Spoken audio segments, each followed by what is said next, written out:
ఛత్తీస్గఢ్లోని సుక్మా జిల్లా కాల్పులతో హోరెత్తింది. మావోయిస్టులకు సిఆర్పీఎఫ్ దళాలకు మధ్య జరిగిన ఎదురు కాల్పుల్లో 12 మంది మావోయిస్టులతో పాటు 3 జవాన్లు మృతి చెందారు. దాదాపు 500 మంది భద్రతా దళాలు అటవీ ప్రాంతాన్ని జల్లెడ పడుతుండగా ఒక్కసారిగా మావోయిస్టులు కాల్పులకు దిగారు. దీంతో ఎదురు కాల్పులు జరిపిన భద్రతా దళాలు 12 మంది మావోయిస్టులను కాల్చి చంపాయి. దీంతో సుక్మా జిల్లాలో తీవ్ర ఉద్రిక్త పరిస్థితులు ఏర్పడ్డాయి.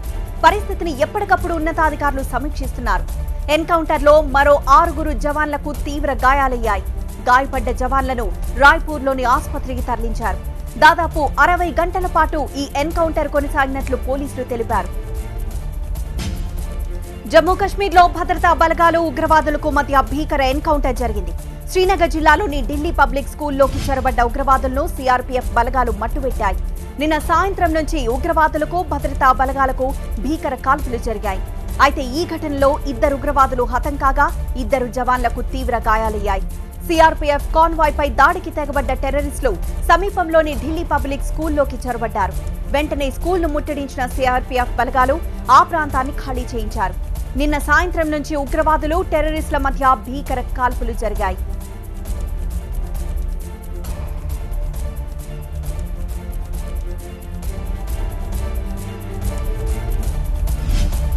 కశ్మీర్లోని గుల్మార్గ్లో జరిగిన కేబుల్ కార్ ప్రమాదంలో 7 చనిపోయారు. గొండాల కేబుల్ కార్ ప్రాజెక్టులో జరిగిన ఈ ప్రమాదంలో 2 చిన్నారులతో పాటు 5 టెర్రరిస్టులు మృతి చెందినట్లు అధికారులు ప్రకటించారు. సముద్ర మట్టానికి 13,000 అడుగుల ఎత్తులో నిర్మించిన కేబుల్ కార్ వైర్లు తెగిపోవడంతో ఈ ప్రమాదం జరిగినట్లు గుర్తించారు. సహాయక కార్యక్రమాలు కొనసాగుతున్నాయి. ఈ ప్రమాదం కారణంగా గుల్మార్గ్లో వందలాది మంది టూరిస్టులు చిక్కుకుపోయారు. పర్యాటకులను కాపాడేందుకు భారీ సహాయక చర్యలు చేపట్టారు. గాయపడ్డ వారిని శ్రీనగర్ ప్రభుత్వాసుపత్రికి తరలించారు. ఢిల్లీకి చెందిన టూరిస్టులు ఈ ప్రమాదంలో చనిపోయినట్లు అధికారులు వెల్లడించారు.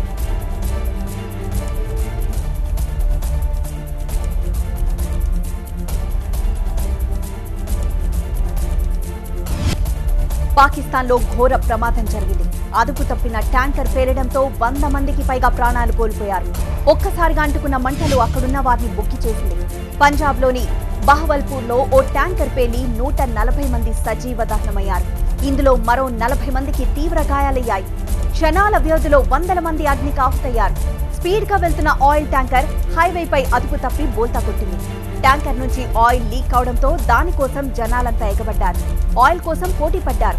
అయితే ఈ సమయంలో ఒక్కసారిగా మంటలు చెలరేగడంతో అక్కడున్న వారంతా కాలి బూడిదయ్యారు.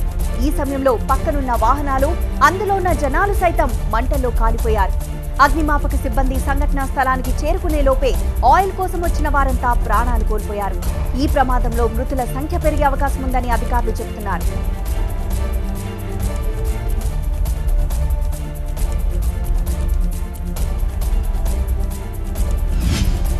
ముంబైలో భారీ వర్షాలు జనజీవితాన్ని అస్తవ్యస్తం చేస్తున్నాయి. ఉదయం నుంచి కురుస్తున్న వర్షాల కారణంగా వాహనాల రాకపోకలకు తీవ్ర ఇబ్బంది కలుగుతోంది.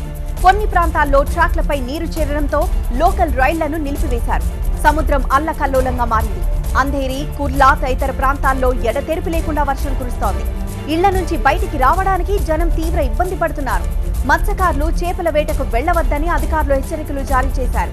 తీర ప్రాంతాల ప్రజలు అప్రమత్తంగా ఉండాలని సూచించారు.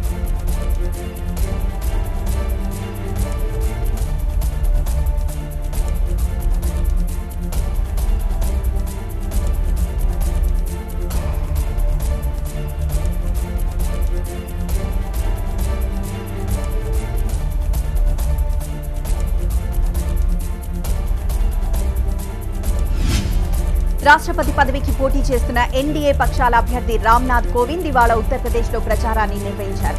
ఈ సందర్భంగా ముఖ్యమంత్రి ఆదిత్యనాథ్ యోగితో భేటీ అయ్యారు.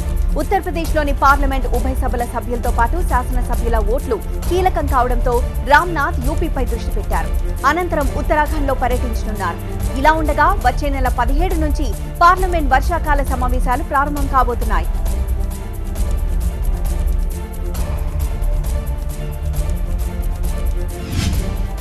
ముందు తమకు రావాల్సిన అన్ని రకాల బకాయిలను చెల్లించిన మీదటే ఎయిర్ ఇండియాను ప్రైవేటీకరించాలని ఉద్యోగులు మెలిపెట్టారు. ఆర్థిక ఇబ్బందుల్లో ఉన్న ఎయిర్ ఇండియా 2012లో ఉద్యోగుల జీతాలను తగ్గించింది. అప్పటి నుంచి దాదాపు 28,000 ఉద్యోగుల బకాయిలు చెల్లించలేదు. వీరందరికీ కలిపి మొత్తం 12 కోట్లు చెల్లించాల్సి ఉంది. అయితే విడతల వారీగా బకాయిలు చెల్లిస్తామని ఎయిర్ ఇండియా యాజమాన్యం అంటోంది. ఆ బకాయిల ప్రక్రియ పూర్తయ్యాకే ప్రైవేటీకరణ గురించి ఆలోచించాలని సిబ్బంది చెబుతోంది.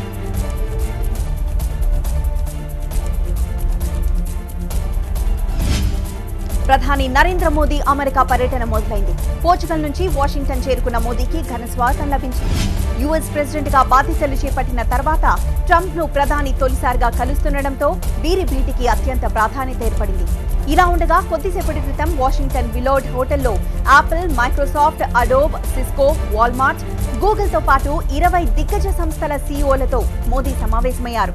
భారత్లో ఉద్యోగాల కల్పన, పెట్టుబడులు వంటి అంశాలపై వారితో చర్చలు జరిపారు. ఇక రేపు అమెరికా అధ్యక్షుడు ట్రంప్ తో మోదీ భేటీ కాబోతున్నారు. రెండు దేశాల మధ్య దౌత్య సంబంధాలతో పాటు వాణిజ్య, వ్యాపార ఒప్పందాలపై ప్రత్యేకంగా ఇరువురు నేతలు చర్చించనున్నట్లు తెలుస్తోంది. మరోవైపు మోదీకి గ్రాండ్ గా వెల్కమ్ చెప్పేందుకు సిద్ధమయ్యాయి వైట్ హౌస్ వర్గాలు. ప్రధాని మోదీని నిజమైన స్నేహితుడిగా అభివర్ణించారు president Donald Trump. India prime minister కు వెల్కమ్ చెప్పేందుకు ఎదురు చూస్తున్నట్లు ఆయన ట్వీట్ చేశారు. భారత్ మంచి కోసం నిలిచే శక్తిగా పేర్కొన్నారు ట్రంప్.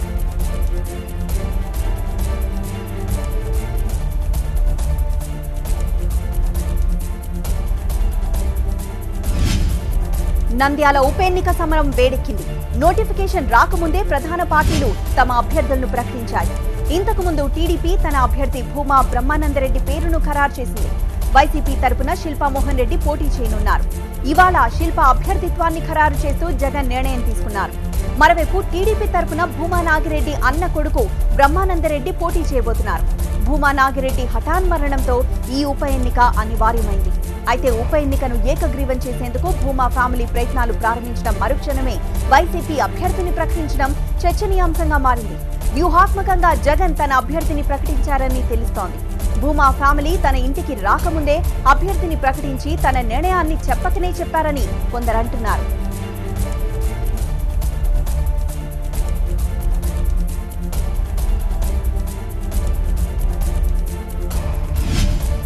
టీడీపీ అధికారంలోకి వచ్చాక కులాల మధ్య వైరం పెరుగుతోందని మాజీ శాసనసభ్యుడు మల్లాది విష్ణు ఆరోపించారు. బ్రాహ్మణ కార్పొరేషన్ చైర్మన్ గా ఐవైఆర్ కృష్ణారావును తొలగించి బ్రాహ్మణుల ఆత్మగౌరవాన్ని దెబ్బతీశారన్నారు. కార్పొరేషన్ కు 500 కోట్లు ఇస్తామని ప్రకటించి 3 ఏళ్లైందని, ఇప్పటి వరకు 135 కోట్లు మాత్రమే ఇచ్చారని విమర్శించారు. కార్పొరేషన్ కు చట్టబద్ధత కల్పించాలని విష్ణు డిమాండ్ చేశారు. డిసెంబర్ 3వ వారంలో 1,00,000 మందితో బ్రాహ్మణ ఆత్మగౌరవ సభ ఏర్పాటు చేస్తున్నట్లు బాపట్ల శాసనసభ్యుడు కోన రఘుపతి తెలిపారు. పార్టీలకు అతీతంగా ఈ సభను నిర్వహించనున్నట్లు చెప్పారు. ప్రత్యేకించి ఐవీఆర్ కృష్ణ గారు జరిగినటువంటి ఎపిసోడ్ని ప్రతి ఒక్కరు కూడా మనస్తాపం చెందారు. ఆ క్రమంలోనే ఈరోజు అందరం కూర్చొని నిర్ణయం చేసుకొని రాబోయే రోజుల్లో ఏ రకంగా ముందుకు వెళ్ళాలనేటువంటి దాని మీద చూస్తున్నాం. ఇది అందరం కూడా సంఘటితంగా ముందుకు వెళ్ళాలి, పార్టీలకు అతీతంగా సంఘటితం కావాలి అనేటువంటి దాని మీద డిసెంబర్లో 1,00,000 మందితో ఒక మహాసభ జరిపేటానికి నిర్ణయించని చెప్పి ఈ సందర్భంగా కార్పొరేషన్లు ఏర్పాటు చేసి కొద్దిగా నిధులు ఇచ్చి మేమే కొత్తగా కార్పొరేషన్లు ఏర్పాటు చేశాము అని గొప్పలు చెప్పుకోవడం కోసం ఈ కార్యక్రమం తీసుకోవడం జరిగింది. దీని మూలంగా మంచి బదులు సమాజంలో కులాల కార్పొరేషన్లు, కులాల కుంపట్లు రగిలిపోతున్నటువంటి ఆంధ్ర రాష్ట్రంలో తీవ్రంగా కనపడుతూ ఉంది. పైగా కృష్ణారావు గారిని తొలగించడం కూడా ఏకపక్ష నిర్ణయం. ఏపీలో ఐవైఆర్ ఇష్యూ ఇంకా సాగుతూనే ఉంది. తనపై కౌంటర్లు వేసిన వారికి గట్టిగానే సమాధానమిచ్చే ప్రయత్నం చేశారు కృష్ణారావు. తనకు ప్రకాశం జిల్లా దొనకొండలో 1000 ఎకరాలున్నాయని ఆరోపించిన ఎంపీ రాయపాటి సాంబశివరావు వాటిని నిరూపించాలని సవాల్ చేశారు ఐవైఆర్. మరోవైపు కాపుల్లో ముద్రగడల, బ్రాహ్మణుల్లో గట్టిగా అడిగేవారు లేకపోవడం వల్లే సర్కార్ నిధులు సరిగా ఇవ్వడం లేదని మరో కౌంటర్ వేశారు కృష్ణారావు. ఏమి భూమి లేకపోయినా 100,000 ఎకరాలు ఉన్నాయి అక్కడ అని చెప్పాడంటే మరి అంత రెస్పాన్సిబుల్ మ్యాను. నేను సీఎం గారిని రిక్వెస్ట్ చేస్తున్నాను, ఇది చాలా senior respectable member of parliament నుంచి వచ్చినటువంటి ఆరోపణ. వెంటనే విచారణ జరిపి దాంట్లో ఏదైనా నిజం ఉంటే నా మీద చర్య తీసుకోండి, లేకపోతే వారి మీద ఏమి చర్య తీసుకుంటారో అది తమరికే ఉంది. అమరావతి మెట్రో ప్రాజెక్టుకు రుణం ఇచ్చేందుకు బ్యాంక్ ఆఫ్ ఇండియా ముందుకొచ్చింది. ఈ ప్రాజెక్టుకు అవసరమయ్యే 500 కోట్ల రుణాన్ని అందజేసేందుకు సంసిద్ధత వ్యక్తం చేసింది.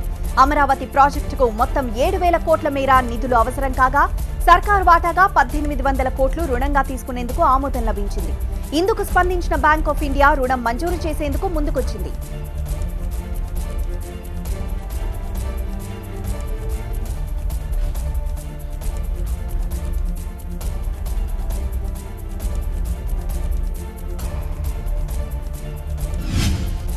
ఔటర్ రింగ్ రోడ్ మరోసారి నెత్తురోడింది.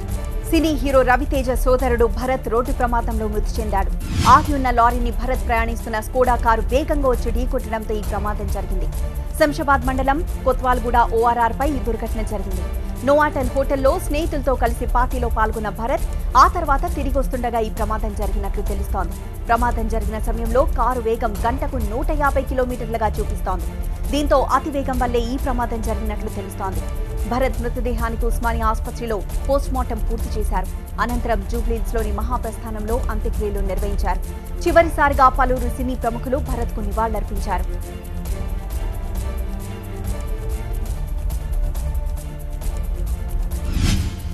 బోరులో పడిన చిన్నారిని రక్షించేందుకు 60 గంటలకు పైగా నిర్విరామంగా కొనసాగిన సహాయక చర్యలు వృధా అయ్యాయి. ప్రొక్లైనర్లతో పగలు రాత్రులు శ్రమించినా ప్రాణం దక్కలేదు. రెస్క్యూ సిబ్బంది కష్టపడినా కన్నీరే మిగిలింది. చిన్నారి డెడ్ బాడీకి చేవెళ్ల ప్రభుత్వాసుపత్రిలో పోస్టుమార్టం చేశారు. ఆ తర్వాత అంబులెన్స్ లో తన స్వగ్రామమైన యాలాల మండలం గోరేపల్లికి తరలించారు. చిన్నారి డెడ్ బాడీని చూడగానే గోరేపల్లి వాసులు కన్నీళ్ల పర్యంతమయ్యారు. గుండె లవిసేలా ఏడ్చారు. చిన్నారి తల్లిదండ్రుల రోదనల్ని ఆపడం ఎవరి తరం కాలేదు. కుటుంబ సభ్యుల కన్నీటి వీడుకోలు మధ్య సొంత గ్రామంలోనే ఆ చిన్నారికి అంత్యక్రియలు నిర్వహించారు.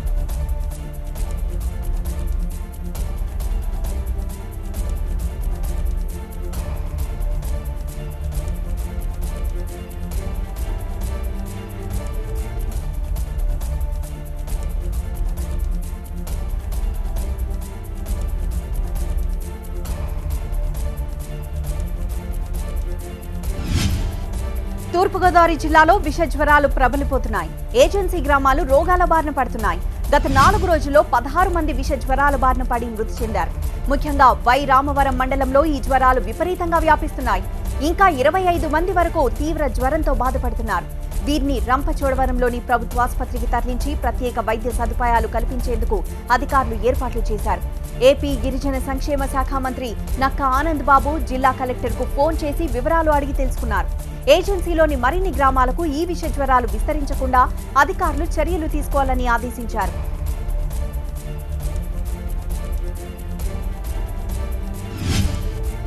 అంధత్వం తగ్గించడానికి కృషి చేయాలన్నారు కేంద్ర మంత్రి బండారు దత్తాత్రేయ. ఆపరేషన్ ద్వారా కంటి చూపు తెప్పించేందుకు అవకాశం ఉందని, అయితే దీనిపై అవగాహన కల్పించాల్సిన ఆవశ్యకతను గుర్తు చేశారు. హైదరాబాద్ బెంగళరావు నగర్లోని సమదృష్టి క్షమ వికాస్ స్వచ్ఛంద సంస్థ ఏర్పాటు చేసిన కార్యక్రమంలో దత్తాత్రేయ పాల్గొన్నారు.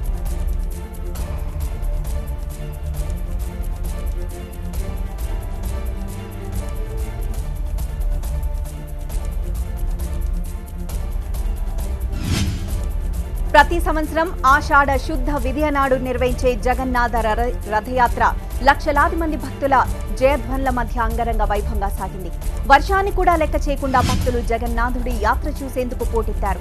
3 కిలోమీటర్ల దూరంలో ఉన్న గుండీచా వరకు సాగిన ఈ యాత్రలో జై బోలో జగన్నాథ మహారాజ్ కి జై అన్న నినాదాలు మిన్నంటాయి. ముందుగా పూరి మహారాజు బంగారు చీపుడుతో రథాన్ని శుభ్రం చేయగా అర్చకులు ప్రత్యేక పూజలు చేసి యాత్రను ప్రారంభించారు.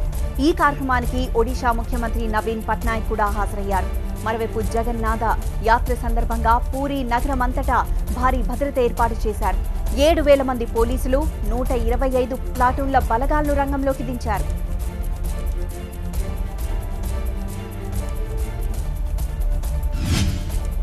అహ్మదాబాద్ లో కూడా జగన్నాథుడి రథయాత్ర అద్భుతంగా జరిగింది. గుజరాత్ ప్రత్యేక పూజల అనంతరం సీఎం విజయ్ రూపానీ ఈ యాత్రను ప్రారంభించారు. ఆటలు పాటలు ఆనంద నృత్యాల మధ్య జగన్నాథుని యాత్ర కన్నుల పండుగ సాగింది. కోల్కతాలోనూ జగన్నాథుడి రథయాత్ర ఘనంగా ప్రారంభమైంది. బీజేపీ నేతలు ఈ యాత్రను ప్రారంభించారు. కోల్కతా వీధుల వెంబడి సందడిగా సాగింది.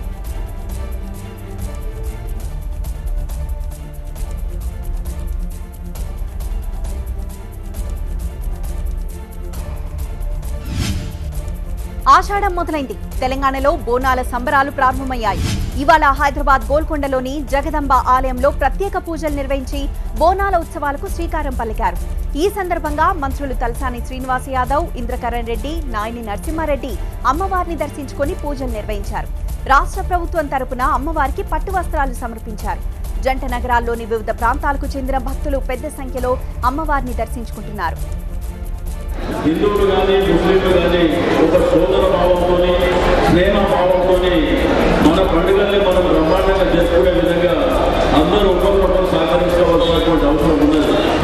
ఈరోజు ప్రభుత్వం కూడా అన్ని కార్యక్రమాలని ఈరోజు అన్ని డిపార్ట్మెంట్ అధికారులు మన హోంమంత్రి గారు సెక్రటరీ మీటింగ్ పెట్టి మరి అన్ని డిపార్ట్మెంట్ అధికారులతో సహకారాలు అందించే విధంగా మీకు చేతులు లాభం ఉండే విధంగా ఆ కార్యక్రమాలన్నీ మరి వారి ఆధ్వర్యంలో ఎప్పుడో మీటింగ్లు చెప్పడం జరిగింది. మనందరం కూడా ఒక భక్తి శ్రద్ధలతో ఈ యొక్క బోనాలు నిర్వహించుకుంటాం.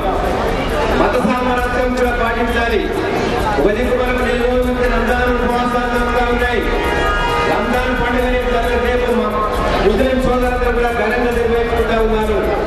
ఈ రోజు మనం బోనాలు నిర్వహించుకుంటా ఉన్నాము. తెలంగాణ రాష్ట్రంలో కాకుండా అందరూ కూడా బాగా వర్షాలు పడాలి, అందరూ కూడా సుఖ సంతోషాలతో పంటలు బాగా పండాలి, అందరూ కూడా. సినీ నటి శ్రీదేవి తిరుమలలో శ్రీవారిని దర్శించుకున్నారు. భర్త బోని కపూర్తో తిరుమలకు వచ్చిన శ్రీదేవి తెల్లవారుజామున సుప్రభాత సేవలో స్వామివారిని దర్శించుకున్నారు. ఆ తర్వాత వకుళాదేవి పరివార దేవతామూర్తులను దర్శించుకుని హుండీలో కానుకలు సమర్పించుకున్నారు. ఆలయం బయట శ్రీదేవితో ఫోటోలు దిగేందుకు అభిమానులు పోటీపడ్డారు.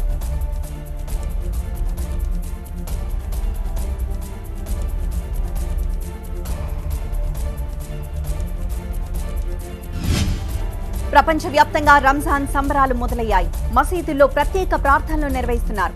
పవిత్ర రంజాన్ పర్వదినాన్ని పురస్కరించుకుని అన్ని ప్రార్థనా మందిరాల వద్ద కట్టుదిట్టమైన భద్రతా ఏర్పాట్లు చేశారు. ఇండోనేషియా, థాయిలాండ్తో పాటు పలు దేశాల్లో పండుగ శోభ కనిపిస్తోంది.